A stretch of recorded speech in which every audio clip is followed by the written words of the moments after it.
Pesticides are ubiquitous in our environment. They include insecticides, fungicides, herbicides, rodenticides, and plant growth regulators. If you live in an agricultural state or country, you will be surrounded by the use of pesticides.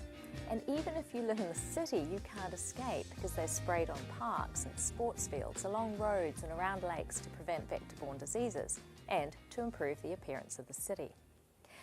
The residue of pesticides can be found in a large variety of everyday foods and drinks. So what can we do to reduce exposure?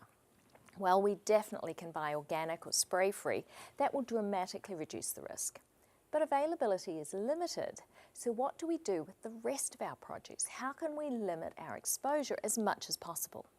You know, it's a good idea to keep an eye on the Environmental Working Group website. That's ewg.org. And they will have a list of the Dirty Dozen and the Clean 15. So try and stay away from the Dirty Dozen unless you can get them organically, and eat more of the Clean 15 foods. We can also wash our produce to reduce the pesticide load. For example, for apples, one study showed that rinsing them for 12 to 15 minutes in a baking soda solution reduced thiabendazole, that's a fungicide, and phosmet, that's a common organophosphate insecticide. Peeling can't remove it all because the fungicide actually penetrates the skin. And so even though you peel it, you'll still be left with pesticide.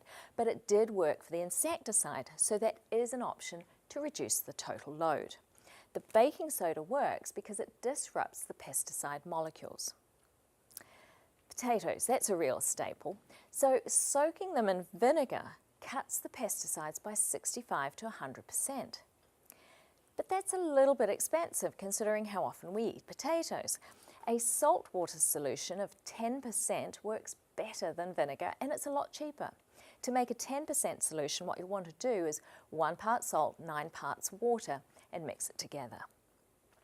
A study from China found that soaking tomatoes for 10 to 20 minutes in soapy water using dishwashing liquid was helpful, and using more was more helpful.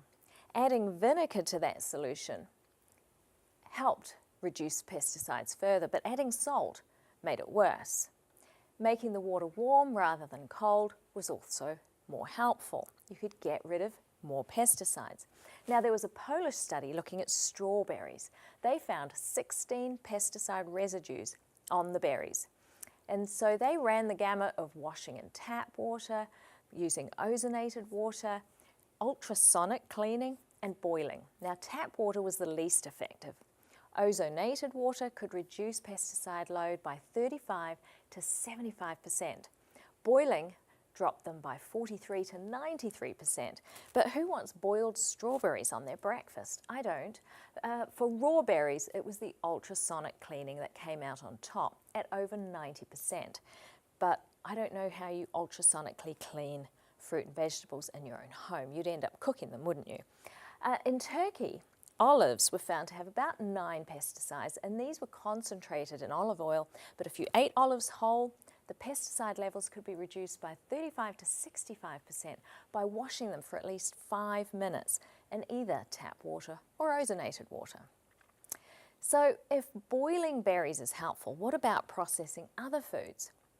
Well, one study looked simply at the pyrethroid residues, and they found that peeling produce could reduce the pyrethroids by 70 to 100%.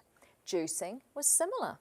Freezing can lower them 24 to 94%, and cooking eliminated 75 to 95% of them. Frying was not as good as other types of cooking. And remember, when we're talking about fruits and vegetables, the benefit you get from eating them far outweighs the risk from the pesticides that you might get in them. How about animal products? Well, there's not a lot you can do with meat because washing is not recommended because of bacteria. And cooking can increase pesticides in meat. For eggs, hard boiling is better than scrambling.